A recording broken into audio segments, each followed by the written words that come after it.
देखिए conditional sentence माने शर्त वाले वाक्य। शर्त वाले वाक्य क्या होते हैं? देखो, एक वाक्य शर्त प्रकट करेगा माने कंडीशन देगा, एक वाक्य शर्त प्रकट करेगा और दूसरा उसका परिणाम प्रकट करेगा माने रिजल्ट।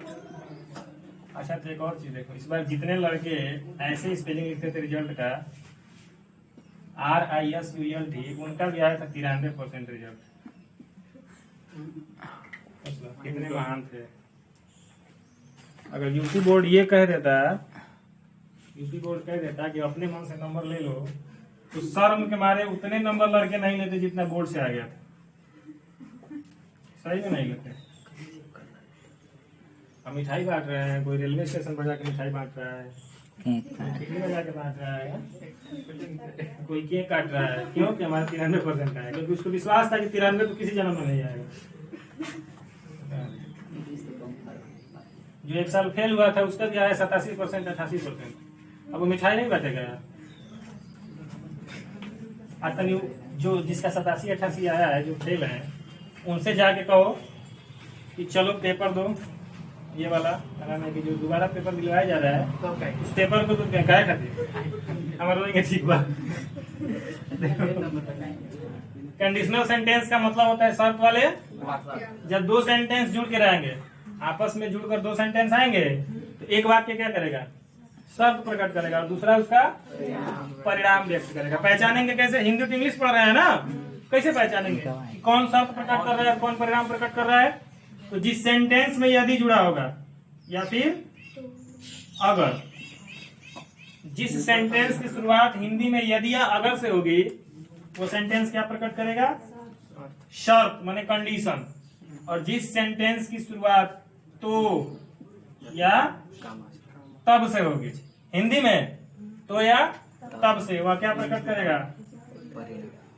परिणाम प्रकट करेगा, है ना। जो वाक्य यदि या अगर से शुरू होगा वो शब्द प्रकट करेगा, और जो वाक्य तो या तब से शुरू होगा वो परिणाम प्रकट करेगा। समझ में आ गया? लिखो रूल नंबर 1। रूल नंबर 1 कैसे बनाते? देखो, कंडीशनल में भी शर्त वाले कई प्रकार के वाक्य। एक वाक्य वो आता है कंडीशनल सेंटेंस में, एक वाक्य वो आ जाता है जिसमें दोनों सत्य होते हैं। जैसे कहा जाए कि यदि तुम पढ़ते तो पास हो जाते, सत्य है ना। या फिर ऐसा कहा जाए कि यदि तुम पढ़ोगे तो नौकरी पा सकते, वो यह सत्य है ना। यदि आप कठिन परिश्रम करेंगे तो सफल हो सकते हैं, यह फिक्स है, फिक्स है ना। तो देखो, इसको बोलते हैं प्रेजेंट टेंस। यदि दोनों वाक्य प्रेजेंट टेंस में हो जाए, दोनों वाक्य शर्त वाला भी और परिणाम वाला भी, दोनों वाक्य अगर प्रेजेंट टेंस में हो जाए, दोनों सेंटेंस प्रेजेंट टेंस में आ जाए,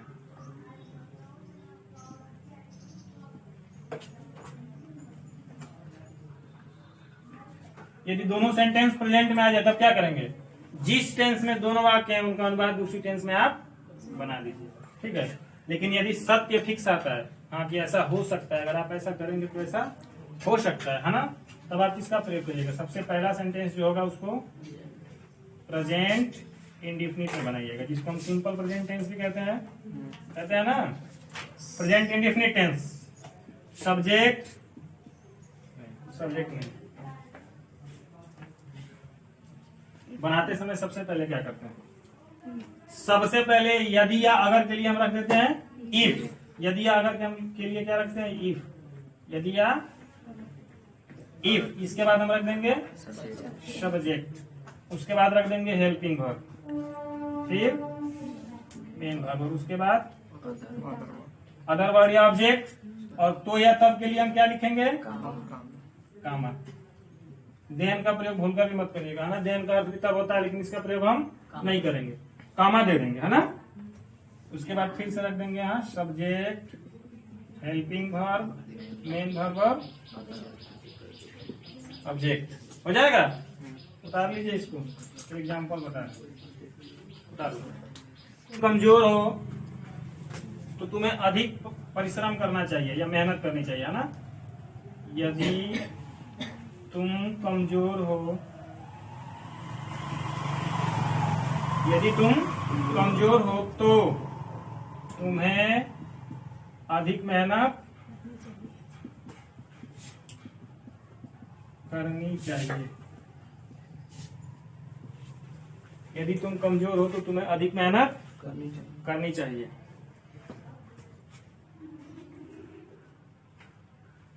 अब देखो यदि के लिए, अब यहाँ देखो, तुम कमजोर हो, किसी का गुण बताया जा रहा है, एडजेक्टिव है ना, प्रेजेंट टेंस में है तो इज एम आर का प्रयोग करेंगे। सब्जेक्ट क्या है? यू, तो यहाँ रख देंगे आर। समझ में आया ना? मान लो किसी का गुण बता दिया गया, कोई कार्य तो हो नहीं रहा है, टेंस देखेंगे, प्रेजेंट टेंस में है लेकिन क्या बताई जा रही है? गुण बताई जा रही है। तो सब्जेक्ट के साथ हम हेल्पिंग वर्ब के रूप में इज एम या आर, तो यू सब्जेक्ट है तो आर लग जाएगा। इफ यू आर वीक, यदि तुम कमजोर हो तो के लिए कामा। ठीक, तुम्हें अधिक मेहनत करनी चाहिए, सब्जेक्ट है तुम्हें, अंग्रेजी हो जाएगी चाहिए का शुड, यू शुड, और अधिक मेहनत करना का क्या होता है? Work hard, you should work hard. ये भी तुम कमजोर हो तो तुम्हें अधिक मेहनत करनी चाहिए। अगर वाक्य प्रेजेंट टेंस में है तो तुम्हारी इच्छा है कि तुम इफ के बदले शुड का प्रयोग भी कर सकते हो। Should you are weak, you should work hard, हो सकता है ना?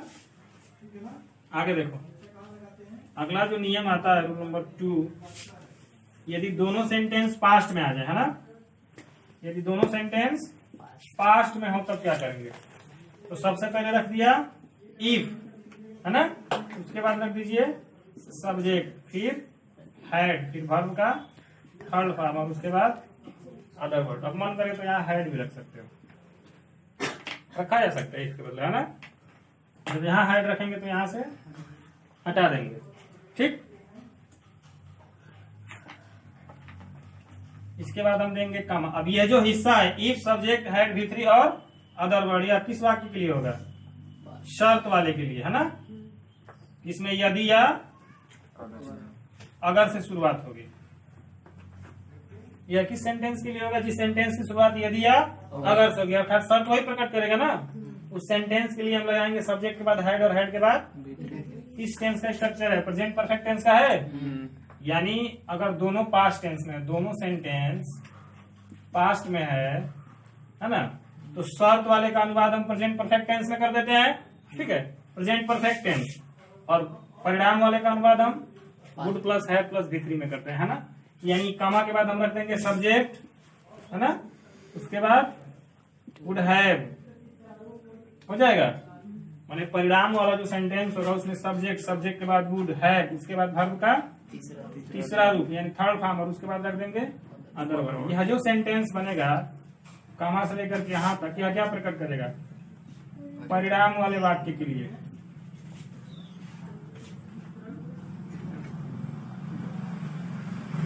है ना, और यह शर्त वाले वाक्य। समझ में आया? बता लो। शर्त वाले वाक्य का अनुवाद किसमें करना है? पास्ट परफेक्ट टेंस में, प्रेजेंट में नहीं करना है ना, गलती से निकल गया था present tense. Past perfect tense, had आता है तो पास्ट परफेक्ट टेंस होता है ना, हैड प्लस V3। किस टेंस में आता है? पास्ट परफेक्ट में, है ना। तो शर्त वाले वाक्य का अनुवाद पास्ट परफेक्ट टेंस में अर्थात हैड प्लस V3, और परिणाम वाले वाक्य का अनुवाद would plus had plus V3 में, है ना। एग्जाम्पल देखें, साफ कर दें इसको। यदि तुम कठिन परिश्रम करते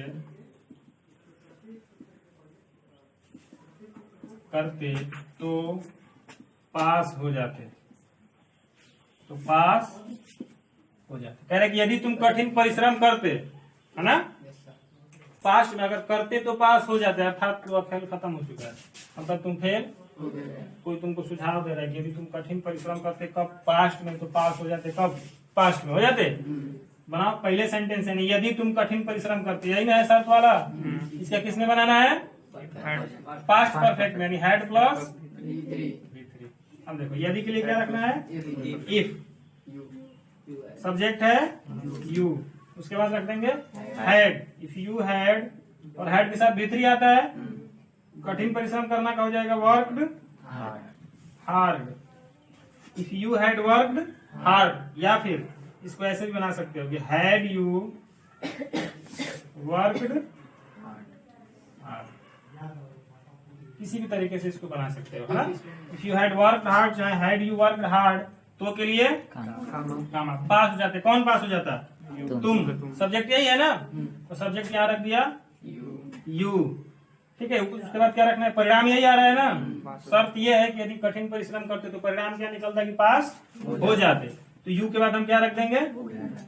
वुड है। वर्ब का थर्ड फॉर्म रखना है, पास होना का हो जाएगा पास्ट। उतार लीजिए। ठीक,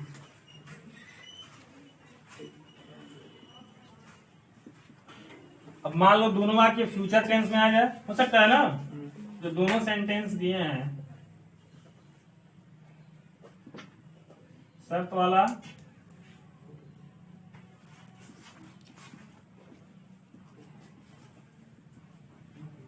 यह भी फ्यूचर में हो, है ना, प्लस परिणाम वाला यह भी फ्यूचर में हो,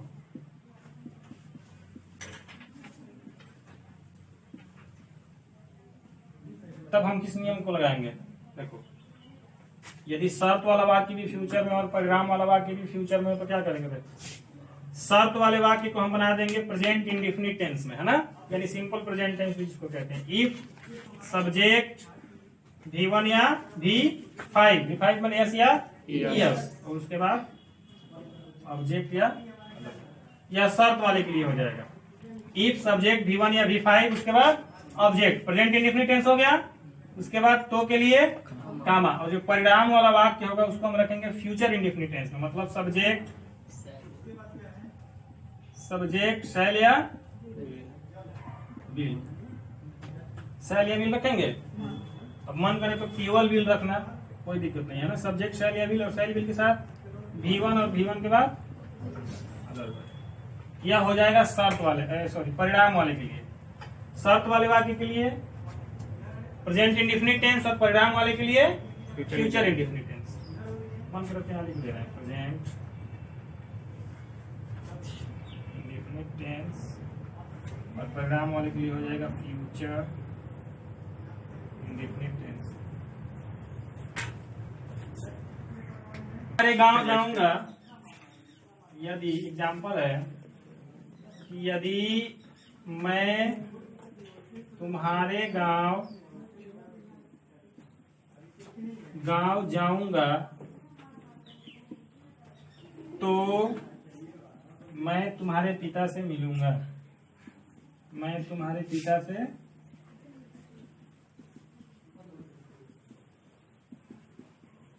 मिलूंगा। सेंटेंस है कि यदि मैं तुम्हारे गांव जाऊंगा, फ्यूचर में है।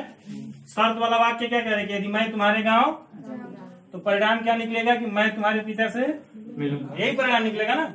अब देखो, जो शर्त वाला वाक्य उसको किस पर बनाना है? प्रेजेंट इंडेफिनिट टेंस पर। सबसे पहले क्या रखेंगे? इफ। उसके बाद रखना है सब्जेक्ट आई के साथ V1 आता है कि V5 आता है? आई सिंगुलर है कि प्लूरल है? प्लूरल है। प्लूरल सब्जेक्ट, ठीक है, बाय नेचर सब्जेक्ट है, बाय यूजिंग सब्जेक्ट है, बाय नेचर सिंगुलर है। बाय नेचर का मतलब कि अगर इसका अर्थ निकालो तो आई माने मैं एक व्यक्ति, बाय नेचर सिंगुलर हो गया, और यूज करते समय इसको क्या बना देते हैं? क्या मानते हैं? प्लूरल। तो आई के साथ V1 लगाएंगे तो जाना का go. If I go to your village, बन गया प्रेजेंट इंडेफिनिट टेंस में शर्त वाला कि if I go to your village, तो के लिए कामा, मैं तुम्हारे पिता से मिलूंगा। परिणाम प्रकट कर रहा है, किसने बनाना है? Future indefinite tense. सब्जेक्ट हो जाएगा आई के साथ लगा दो सेल, आई सेल, मिलना का मीट। मन करे तो यहाँ सी भी रख सकते हो, आई सेल मीट या आई सेल सी, और तुम्हारे पिता का हो जाएगा योर फादर। कर लीजिए। रूल नंबर 4 में क्या होता है? परिकल्पना का भाव आता है, माने काल्पनिक शर्त प्रकट किया जाता है ना, कल्पना की जाती है, इमेजिनेशन किया जाता है। जैसे मान लो पहला जो सेंटेंस है उसका शर्त भी काल्पनिक हो, परिणाम भी काल्पनिक हो। यदि मैं वहां होता तो मुझे इनाम मिलता, काल्पनिक शर्त है ना, बोलो यह काल्पनिक शर्त है। यदि मैं राजा होता तो सब कुछ ठीक कर देता है, सबको प्रसन्न कर देता, तो यह काल्पनिक शर्त है ना, काल्पनिक शर्त। काल्पनिक शब्द के लिए क्या करेंगे, देखो सब्जेक्ट सबसे पहले यदि के लिए इफ, मतलब यदि या अगर के लिए क्या रख देंगे, इफ। अब इफ के बाद आप रख दीजिए सब्जेक्ट।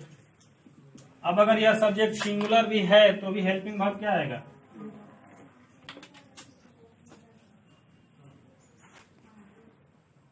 Plural verb. यदि सब्जेक्ट सिंगुलर भी है तो वर्ब प्लूरल होगा। उसके बाद यहाँ अदर वर्ड रख देंगे, तो के लिए कामा। और फिर जो परिणाम वाला वाक्य होता है उसमें सब्जेक्ट के बाद उसके भाव के अनुसार आप रख दीजिए वुड, में या माइट। उसके बाद रख देंगे अदर वर्ड नहीं, भी1 रखेंगे। और फिर रख देंगे, ध्यान से देखो, अगर काल्पनिक शब्द हो, जैसे कंडीशनल सेंटेंस आता है तो उसमें काल्पनिक शब्द प्रकट किया जा सकता है कि यदि ऐसा होता तो ऐसा होता। जैसे यदि मैं राजा होता तो सबको प्रसन्न कर देता। काल्पनिक शब्द है कि यदि मैं राजा होता, राजा तो बनूंगा नहीं, राजा बन सकता हूँ नहीं, तो काल्पनिक शब्द प्रकट कर रहा है तो सबसे पहले क्या रखेंगे, इफ, फिर सब्जेक्ट। अब अगर यह सब्जेक्ट सिंगुलर भी है तो वर्ब क्या होगा, प्लूरल होगा। जैसे आई आ गया, ही आ गया तो उसके साथ वर्ब, ही आ गया, सी आ गया तो उसके साथ वर्ब भी क्या रखेंगे, प्लूरल। फिर यहाँ रख देंगे अदर वर्ड, यहाँ दे दिया कम, है ना। अब जो परिणाम वाला वाक्य होता है उसमें सब्जेक्ट और उस सेंटेंस के भाव के अनुसार वुड, में या माइट, तीनों में से कोई एक रखेंगे। जैसा उसका भाव होगा वैसी सहायक क्रिया हम रखेंगे। फिर इन तीनों के साथ क्या लगता है, भी1 लगता है। और फिर उसके बाद अदर वर्ड। उतार लो, उतार लो।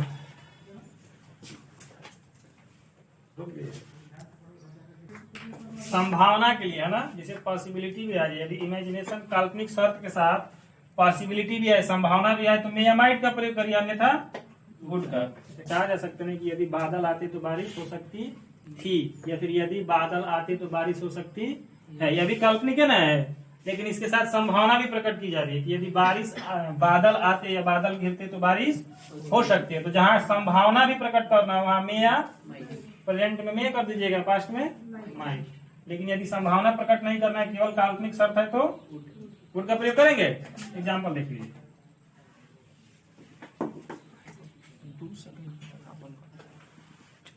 यदि मैं राजा होता, यदि मैं राजा होता तो सबको प्रसन्न कर देता।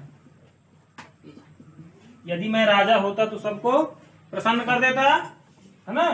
अब देखो, यदि के लिए काल्पनिक है ना कि यदि मैं राजा होता, कल्पना कर रहा हूं कि यदि मैं राजा होता तो सबको प्रसन्न कर देता। तो यदि के लिए इफ, सब्जेक्ट हो जाएगा आई। अब देखो वर्ब प्लूरल रखना है, वर्ब प्लूरल रखना है। तो मैं राजा होता अर्थात पास्ट में होता ना, अभी समय से तो मैं राजा बन नहीं सकता हूँ। यदि मैं राजा होता पास्ट में, और यहाँ क्या बताया जाए, राजा होता, कॉम्प्लीमेंट्री सेंटेंस है, समझ में आ रहा है। इसमें वर्ब नहीं है, केवल हेल्पिंग वर्ब का प्रयोग करना है, लिंकिंग वर्ब। पास्ट टेंस के लिए लिंकिंग वर्ब क्या होता है, वाज या वर होता है। अब बताओ हमको कौन सा वर्ब लगाना है, प्लूरल ना। इन दोनों में से प्लूरल कौन है, वाज वर में से वर है ना। आई के साथ लगा दिया।